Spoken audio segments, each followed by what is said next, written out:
Part 2 of The Laws of the Skies. I've had this art piece up in my apartment for like the longest time. Behold my cow on a couch. Like, look at his face. That's enough silly goose behavior for now. So Natalie reemerges from the woods after vacating her bowels. Her young, anxious son, Hugo, immediately walks over. Mom, are you okay? I'm fine, honey. I'm fine. Just go play with your friends. Here, Mom. Take my hand. Come on, Mommy. And he leads Natalie along with the class, and he pats her back and there, Mom. It was fucking cute. All right, here. Get it.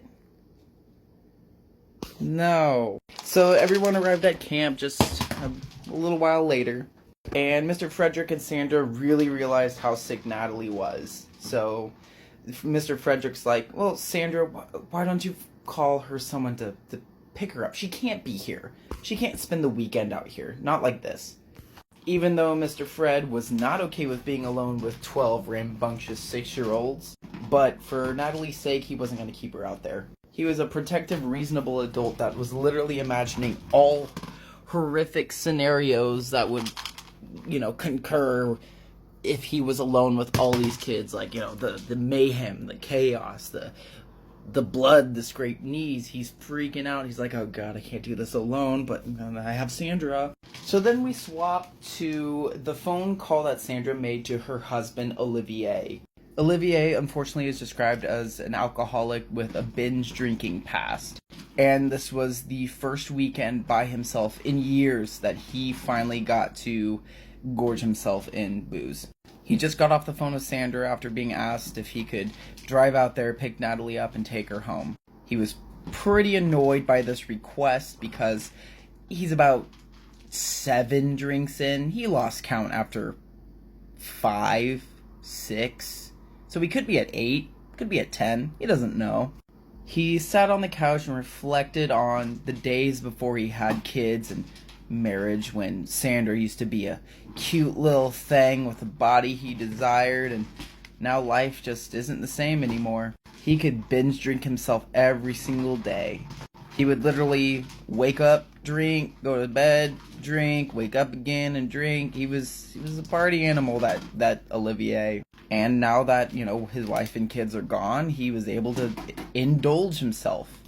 But now he's screwed. He didn't tell Sandra he was way drunk. Oh, look, there's my skull. So he got in the car and started driving. So after the call was made, Sandra and Natalie sat way out by the road, way from the campsite, to wait for her husband. While Frederick had corralled all the kids after, meals and getting ready for bed, and everyone was in their pajamas, he began to tell a fireside fairy tale story and tried to keep the attention of 12 6-year-olds with a story. And what I really love about the story is that this whole story doesn't delay at all. It's just this motion of language.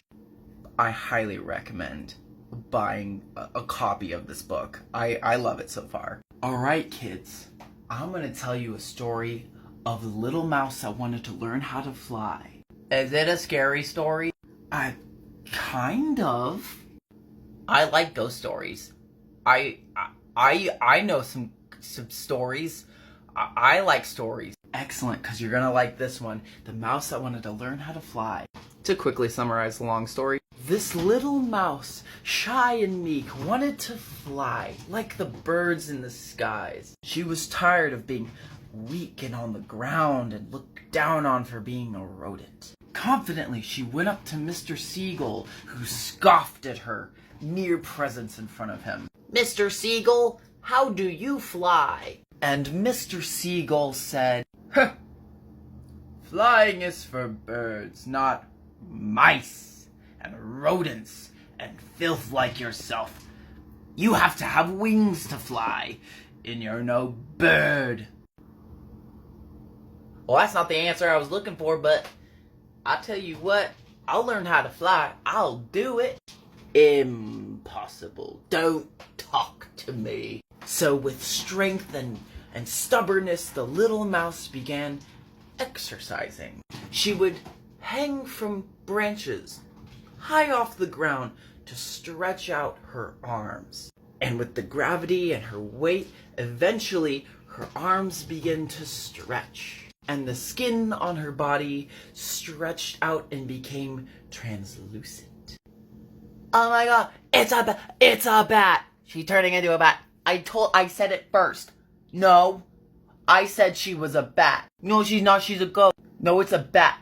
I told you it's a bat, and I was right. Alright, settle down, settle down. And at this moment, Hugo, Natalie's son, and his friend Mathis snuck off to go pee in the woods. Just buddy system. It switches back to Olivier as he's driving fast down the pitch black, freeway, windows rolled down, sipping water, trying to come out of his drunk stupor, but even him, a seasoned drinker, would know that with sleep and time, you can't just will away the drunkenness.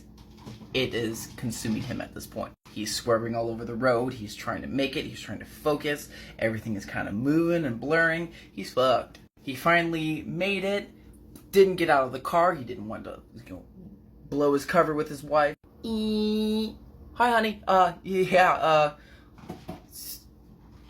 hi. Come on in, let's go. Alright, Natalie, it's gonna be alright. Olivier, yeah, come on in. Love you, honey, bye. That motherfucker's sloshed. And then we go to Enzo, this little creepy child sitting in the corner, stewing, impatient with the story. I wanted a scary story. This is not scary. This is a stupid story. I don't like this story very much. This is dumb. The mouse is weak.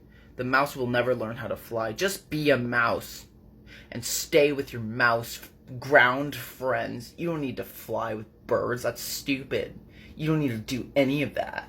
My dad used to tell me ghost stories, and I watch a lot of horror movies, so I know what scary is. This is not a scary story. Stewing angrily while poking a stick into the embers and lighting the end of a stick on fire. Looking around to see if anybody noticed. Nobody's noticing.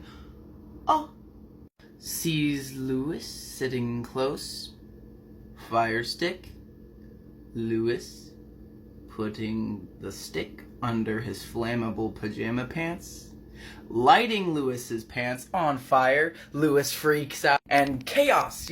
Pants are on fire. Fred's like, oh geez, what's going on? Enzo's sitting in the corner. Fred, dealing with the madness, put the pants out of the flame, grabbing Enzo, wondering to himself, it's been hours, where is Sandra? Natalie should be gone by now, they should be back, where are they? I'm taking Enzo away now. At this point we go back to Sandra, who is now walking back, kind of stewing to herself like, I think my husband is drunk. And God, I hope they get home safe. I hope they get home safe. I also should have turned left at that pile of rocks back there. I can't see anything. I'm using my phone flashlight. I can't. Oh crap, my battery's running out. I'll call Fred later. I can make it back. I'll be fine. Fred immediately puts Enzo to his tent, told him, you stay there, but I don't want to go to bed. I don't care. You did a bad thing. You're staying here. Zip! Locking him in his tent. Olivier trying to keep, sober conversation with Natalie as she's leaning up against the window, pale, sweating, ill, trying to get some air. She's not really responding to him. I think she's asleep at this point. His incoherent, drunk rambling about the meaning of life and oh, do you have kids? I really recognize you from somewhere. Have we met at the rec center? You look really familiar. Have we met at the store? Where? God, you just look so familiar. We're getting old, aren't we? We're getting so old. And I haven't lived life like I used to since I've had my wife, bodies change and all this. I recognize you from somewhere. What is being a single mother like? Must be hard to come home every day to an empty house with just you and your son. You look familiar.